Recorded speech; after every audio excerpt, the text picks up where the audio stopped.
Okay, so welcome back to this last lecture of this strategic performance session, and you remember we discussed about lot of things related to performance management. Okay.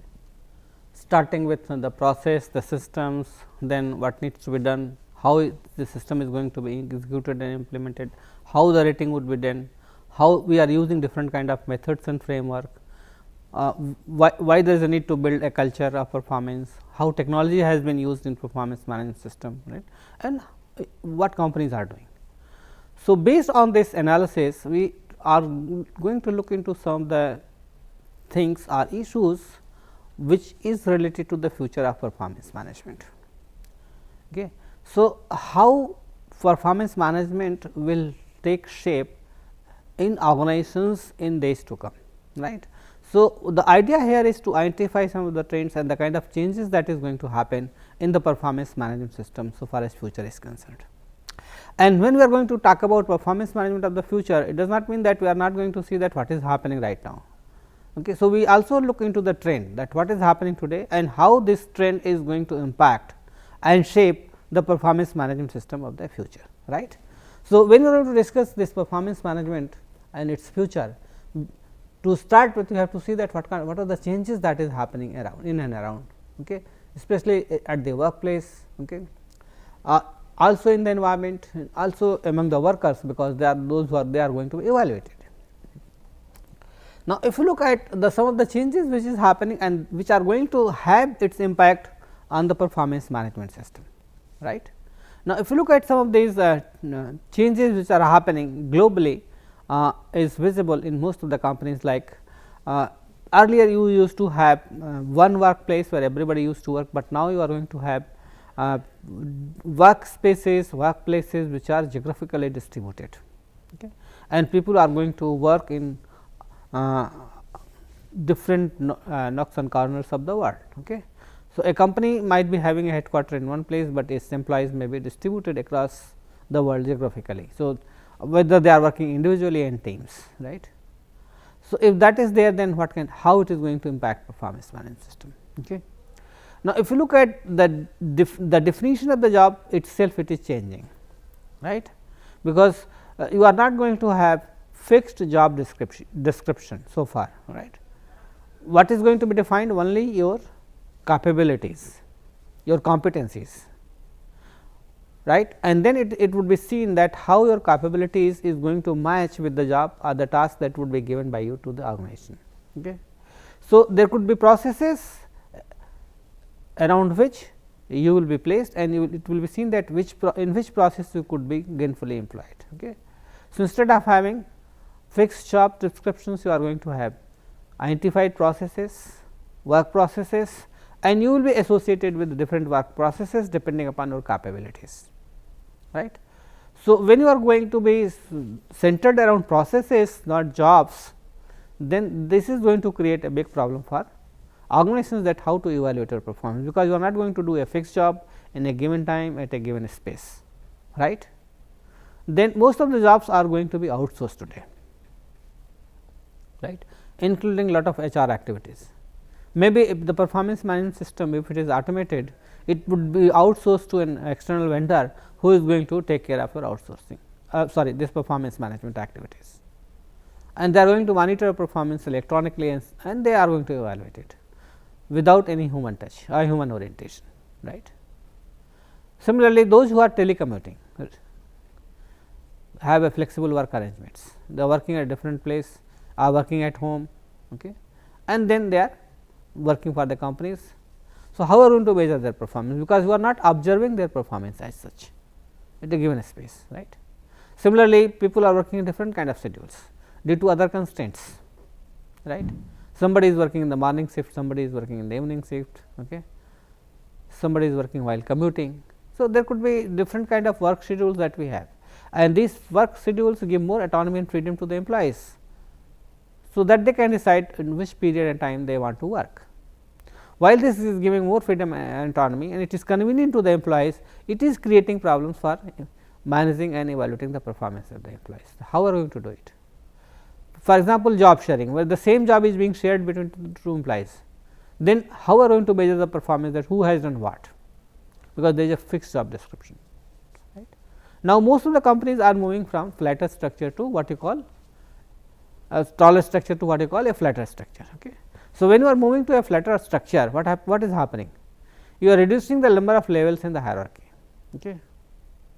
So, more and more people are going to work at the same level. So, you are not going to have a immediate supervisor who is going to evaluate your employees, right. So, you are even changing the performance appraisal method, because you are not going to see that it is going to be evaluated by your supervisor. Maybe your peers are going to evaluate you only. Okay. You may not be having your subordinates also. Okay. Most of the horizontal organizations especially, this might be a big problem, that how we are going to evaluate problems where there are only 1 or 2 level or 3 levels of employees, right. Then matrix management. Matrix management where you are having 2 different bosses, right. Because if you look at matrix structure, what happens? Okay. In a matrix structure, you have a functional authority and you also have a authority related to your product or division or group. So, both are going to be your superiors. So, who is going to evaluate on performance? On what account they are going to evaluate your performance, right. So, these are some of the problems, these are some of the changes which are happening at the workplace, and accordingly you need to see that what kind of performance management system is going to be in the future, because they are going to impact the way performance is measured, monitored, planned, tracked and evaluated, right. Then multimedia communication models, you are using more than one media to communicate, and you are meeting less face to face compared to electronically mediated communication, right. Plus the businesses are moving globally and there are a lot of changes happening in technology. So, technical changes also influencing the way performance is being measured and monitored. Now, the reason that why I am talking about these changes at the workplace, because these changes are going to influence the way the performance is going to be planned, measured, managed and evaluated, and then certain decisions that is taken on the basis of the performance management system. So, this calls for a different connotation so far as performance management system is concerned. How we are going to evaluate the performance who are geographically distributed, okay, who does not have a fixed job, where they do not have a fixed base to work, right, where they have no subordinates or seniors, or where they are reporting to different bosses, right. So, these are the these changes are going to create lot of problems also for performance management system, especially for HR, that how they are going to devise and develop a performance management system which would be appropriate in these contexts. So, that is going to pose a big challenge for performance management system in organizations. Apart from the changes that is happening at the workplace, another important changes that is happening in the employees, right. Now, you will find that today we are going to have more qualified workers in terms of experience, knowledge, skill. So, now we are going to have more professionally qualified workers. The need and expectations from the job has also changed. Okay. Earlier they used to work for something, now they are going to work for they need something, and that is why they want to work. Okay. So, the needs and expectations have been changed. Similarly, if you look at the loyalty of the employers and the employees, that is also changed. Okay. This loyalty and commitment is no more there, either among the employees or the employers. It is more a contract based arrangement where you are working for a company depending upon their requirement and meeting your needs and expectations. The day you understand that your needs and expectations are not met by the contract, you leave it. Even the employees see that if you are not following the contract based arrangement, they may ask you to leave, right. So, the question of loyalty and commitment is no more, the question of job security is no more, right. If you have those skills which go for employability, then you will get a job, otherwise you will not get a job, right. And even the relationship with the supervisors are changing. Okay. With cultural differentiations negotiated, you create a relationship which is much better, you try to go for better bonding between the employer and the employees, or the supervisors and the subordinates. So, the relationship is more based on relationship which is built on trust and faith. Earlier what used to happen, the relationship was based on power, right, that yes, I am the boss and you are my subordinate, but that kind of system is changing, right. So, these kind of changes are also happening at the workplace. So, Do you think that these kind of changes in the characteristics of the worker is going to influence the performance management system? Yes, because now you are going to develop and design a performance management system which takes care of these factors. Otherwise, if you are going to design a system in a traditional way which does not take care of the changes which is happening at the workplace or the characteristics of the workers and the kind of workers that you have, probably your system will not be very effective and it will fail, right. So, some of the assumptions that we had in the past are no longer working, because there has been a paradigm shift so far as the workplace is concerned, the technology is concerned, the culture is concerned and the people is concerned, right. And that is why these changes are going to influence the performance management system. Now, if you look at some of the data, why you are going to have performance management system, right. If you remember in the previous lecture, I said that India is giving lot of importance to performance management system, right, because they take lot of decisions based on the performance data of the employees. Okay. And your incentives, your performance is linked, your reward, your performance is linked, okay. But not many companies are using it for other purposes, other HR thing like succession planning, retaining employees. Okay. So, if you look at the data, it so the worldwide data says that yes, you are trying to manage performance so that your revenue increases. It means that you are more concerned with the finances than non-finances, right. You want to retain people, you want to see that people are your customers are happy and satisfied, and that is why you want to have a performance management system, right. And that is where you will find that lot of changes are happening in the performance management system, not only in India, but across the globe, right.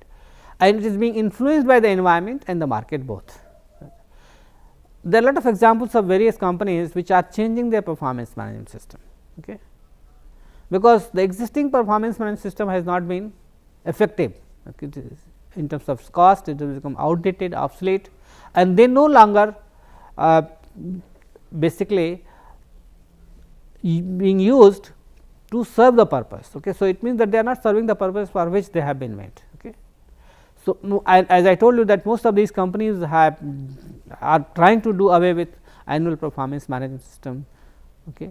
They are moving from immediate supervisor appraisal to self appraisal, or many of the companies are going for continuous review and feedback, right. So, these kind of changes are happening, and the way we discussed about the changes that is happening at the workplace, you will find that many companies are trying to make sure that their performance system is serving the purpose for which it is meant, right.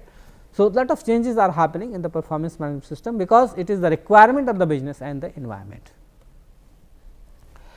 Now, one significant change that has happened in organizations, not only in India, but across the globe, and many Indian companies have also moved away, is basically the bell curve.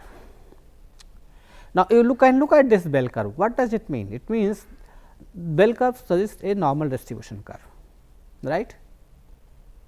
Now, when you are talking about a normal distribution curve, what happens? Now, if you look at this normal distribution curve, you will find that most of the employees, at least 60 to 70% employees, are considered as average performers, right. Now, most of the companies which have been using this forced distribution method, right, they find that it is not very effective, right. The idea of using this forced distribution and forcing people to be a part of particular curve is being done away with, right. Now, let me explain this a little more to see that how this system works. So, when we are talking about forced distribution,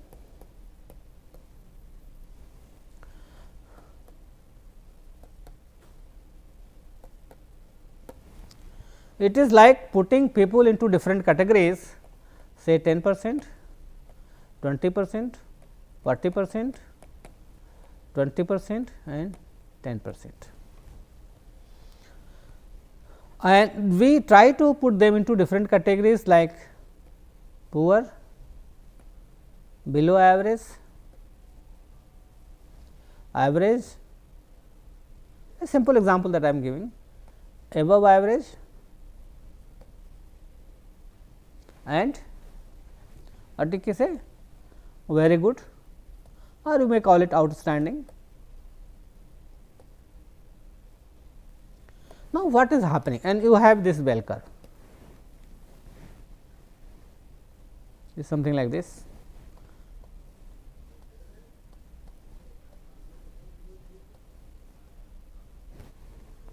This is the average plus minus plus 1 sigma plus 2 sigma plus 3 sigma.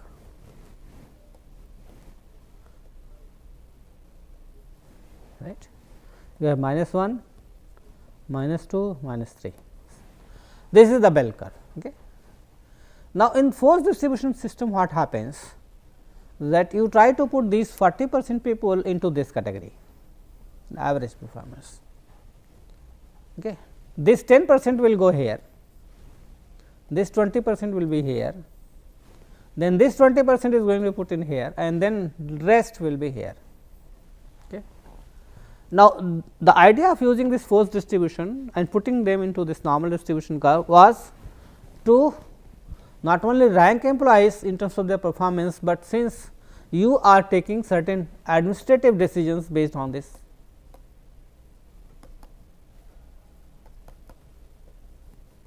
ranking, right. So, when we are going to take certain administrative decision based on this force distribution, we are using this bell curve, right. But the problem with this bell curve is that most of the people, especially 66% people, are being considered an average, right. Only 2% would be considered an above outstanding. Okay. And 95% people would be considered who are going to be in fall between here. Okay. So, only 4% people lies outside this boundary, who are either performing very poorly or very good. The intention of the companies was to promote only this set of people, only 4% of people who are having an outstanding results. Not necessary the traits and attributes on which a performance is evaluated or a group of people are being evaluated, okay, resembles with the normal distribution curve, and this creates a problem. Suppose the curve is not normal, so the curve is something like this, or it is asymmetrically this side. Okay. So, if it is negative or positive side, then what happens? Still you are going to rate this person who is not doing very well at okay, very good, and if everybody has performed very well, but still you identify some people who are going to perform very well. So, this has created a problem, and that is why most of the companies have thought of doing away with this bell curve of a force distribution method, right.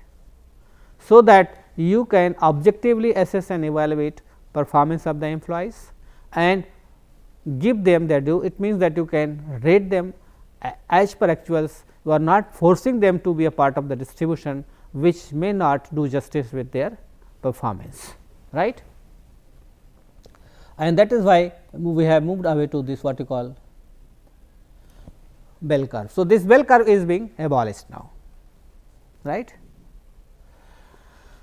and that is why the most of the companies will find that they have done away with this kind of system, right. So, when you are moving away from the bell curve, what actually you are doing? You are trying to adopt a system which is based on continuous evaluation and feedback. Okay. Many IT companies and manufacturing sector, especially some of the big companies like NTPC, ONGC, TCS, Infosys, IBM. Now, what they are doing, that they are going for a regular performance evaluation, continuous performance evaluation. Okay. So, they have done two things. They are not going for annual performance appraisal, that has been done away with, and they are moving away to more continuous feedback process, that is what we call continuous review and feedback system. Okay. So, continuously your performance is being reviewed and evaluated, and based on that certain decisions could be taken up, right. And you also try to develop a culture which facilitates effective performance, right. So, these are the new developments which is happening, and it is good for the organizations, because in that case you are able to justify your ratings when you are going to take certain decisions. Now, when we are going to talk about ongoing feedback and evaluation system, the idea is that you are not going to limit yourself to annual appraisal system, but you are moving away from annual appraisal system to continuous review and feedback system. Okay. So, maybe it could be weekly, could be monthly, right. So, or it could be on a regular basis, okay. And that is where you can even use technology to track and monitor the performance, right. Earlier what used to happen, that you used to evaluate the performance at the most on annual basis, okay. In some cases you are going for biannual if it is required, so right, and then you are giving feedback at the end of the session after the performance evaluation period or the performance cycle is complete. So, if that is so, what happens? If you are giving feedback at the end of the evaluation period, the people will not be able to improve or correct his performance to reach the performance target. But if you are going to adopt a system of continuous evaluation and feedback, then in that case you are providing an opportunity to the employees to correct and take certain necessary actions which is required to improve his performance, right. So, the focus has changed from what is not working, that what will work. So, you see that what needs to be done in order to see that your performance improves. Okay. And in the process you are also trying to provide greater autonomy and control to the employees, so that they can see that what is happening, and you are also coaching managers to see that how they can help employees to improve their performance. Remember, we talked about coaching and performance improvement, that what is the role of employees and managers in the process, right. And if you are going for regular evaluation, what happens? Employees also understand, okay, what they are doing, how well they are progressing, whether they will be able to achieve the performance level or not, right. And many companies have gone for this kind of continuous evaluation system. So, they have done away with two things, post distribution and annual appraisal system. These are the major changes which has happened in the future, and it will continue to be a part of the performance appraisal system. Another significant change that is happening is what we call Tobin nomination, and this happens only when you are going to see that you follow a merit based criteria for evaluation. Okay. It means, when you are moving away from annual appraisal to continuous feedback system, review and feedback system, it means that you continuously look at your goals, discuss with your supervisor what needs to be done, and it is also linked with the reward, directly it is linked with the reward. So, you do not need to do anything. It means, you are trying to see that there is less and less interference in the process by the management. So, the kind of subjectivity that might crop in because of errors in the rating is removed to a larger extent. Okay. So, a fixed set of goals and criteria, it is being monitored well on a regular basis, and if you achieve them, then automatically you get your due. So, that administrative decisions that is taken on the basis of this is error free, it is more transparent and objective in nature, right. And that is the objective of this kind of system. Okay. So, if you are using a continuous performance evaluation system, then it is always good, and if you are going to link it with technology, then it is much better, right. And here you are trying to see that all kind of subjective biases, rating errors, whether it is intentional or unintentional, is removed in the process, right. And many companies are going for this kind of nominations, where subjective element are reduced to the minimum, right. Like Amazon, Accenture, they have gone for this kind of system by using technology, where they can monitor and track the performance on a regular basis, and whatever happens in terms of reward and other things is automatic. You do not need to do anything, other supervisors have minimum interference in the process, right. So, this is one significant trend that is happening related to the future. Then this basically leads to what I call less managerial interference, right. And this is where we are talking about removing subjectivity, biases and errors from the process, because many times employees complain about this kind of thing, that they have not been rated properly, there are a lot of errors in the ratings, supervisors are biased so far as the rating is concerned, and if that happens, it is going to lead to certain problems especially related to reward, and this might also result in certain legal issues, because if you are going to discriminate and you are not fair and just in your reward based on performance, then it might invite certain legal problems as well, right.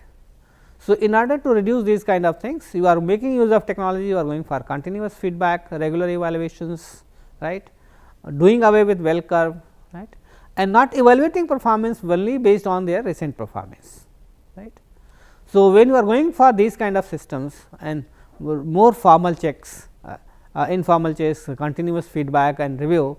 So, it results in less interference in the rating, less error from the supervisors, because the system become more robust in terms of its objectivity, transparency and transparency. So, the rating is more bias free and much honest, and this will help to develop a more effective performance management system by the organization, right. Then informal checking meeting, that also happens, because here you can identify what are the goals that employees are supposed to achieve and whether they are on the track or not, right. So, the role of the supervisors here is to see that how on each criteria employees are progressing on a regular basis, right.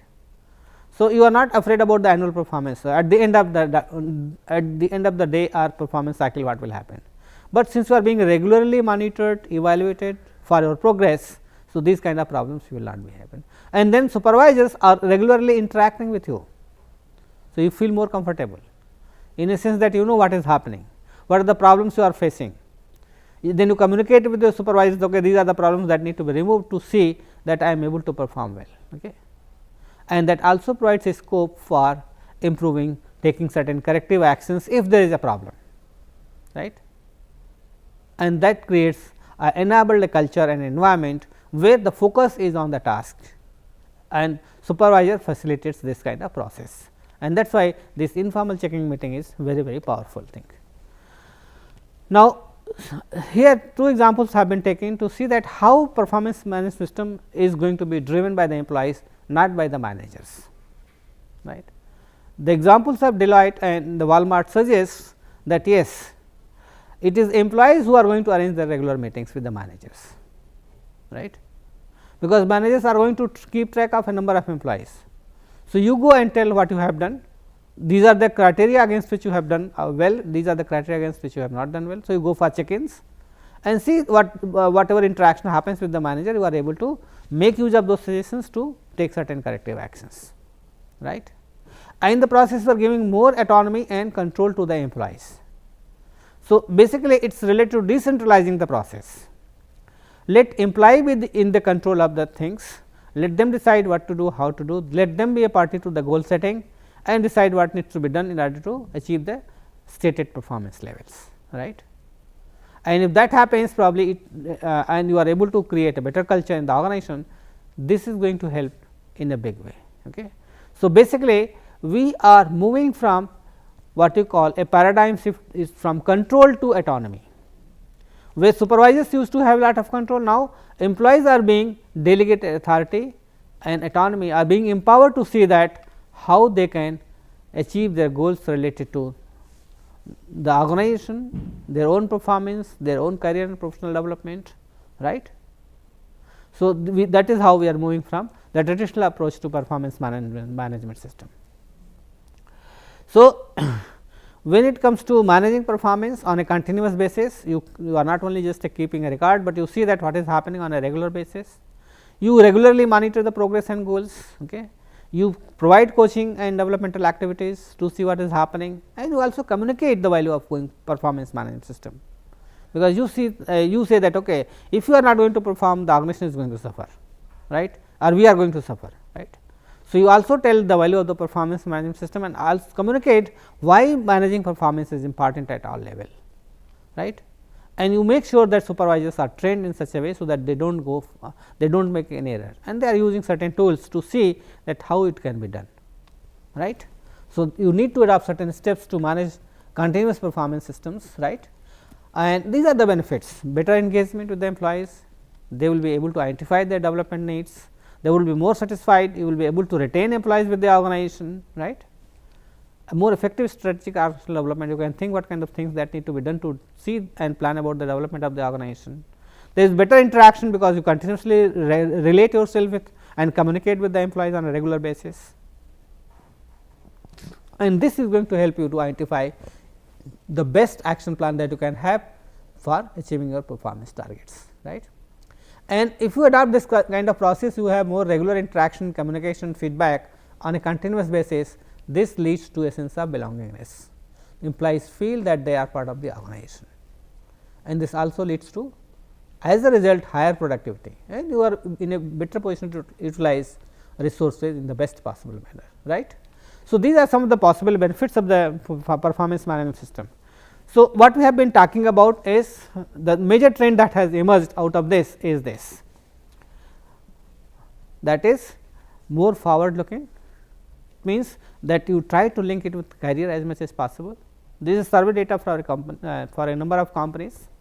So, you find that from 2002 to 10 to 2014, okay, the focus is on more on future planning, career planning especially, then high frequency feedback, that is what I have been talking about. It means the number of times feedback has been given, it has improved at least 3 times. Okay. It means, if you take even a month, start with 3 times being given feedback, now you give at least 9 times feedback, right. So, more feedback, linking it with the career plan, right, focus on the development, that is learning and development, okay, at the individual level, that has increased, and better monitoring, frequent tracking of a performance. So, these are the 4 major trends that have been identified based on whatever we have discussed so far, and it is important to see that how it is going to take shape. And finally, we have to see that what needs to be done in order to see that we develop an effective performance management system. So, the first is that you need to motivate employees to see that how they achieve goals, not only achieve, but also set their goals, okay, and they need to understand that how they are going to contribute to the company performance, and make sure that there is a better alignment between goals and values of their own goals and values and the company's goals. Use technology to the extent possible, make sure that you are comfortable in using technology, meet the workers' expectations, provide them timely feedback, okay, see what kind of problems they are facing, what are the opportunities that they have, right, and see that what you need to do in order to see that you are able to remove those difficulties. Continuously communicate the standards, give them feedback who are geographically distributed employees, right. Look at their preferences and be sensitive to cultural differences, because you remember we talked about the role of culture in performance management. So, it is very important to develop a performance driven culture, be sensitive to their regional and national culture, because that is going to be very important, which is influencing in their performance, right. If you need to give negative feedback or you want to be critical, be that, but make sure that it is given a more positive and motivating way. The idea is not to demoralize or demotivate people, but to make them understand what is wrong with them and then what needs to be done in order to correct it, right. Link reward with performance, recognize, see what kind of reward is going to be motivating, which is valued by the employees. For example, you are giving financial reward, but they want more non-financial rewards, or you are giving non-financial rewards, they want financial rewards. Make sure that it is satisfied intrinsically or extrinsically depending upon what they are looking forward to, right. Develop a culture and value, make them ethical in their behavior, right, and finally, make sure that you develop a legally defensive performance management system, so that you are able to justify whatever you are doing, right. So, with this we are going to close this session and this course on strategic performance management, and I hope that when you go through this course and the video, you will find it more interesting, motivating, and you will be able to understand that how this course is going to help you to develop your and plan your own performance, and see that how you can see that your performance is going to help to achieve the goals and objectives of the organization, their performance, and also how you can better plan about your career and future, because everything is dependent on the performance. So, ultimately I wish you good luck and hope that you will have an enriching learning experience from this course. Thank you very much.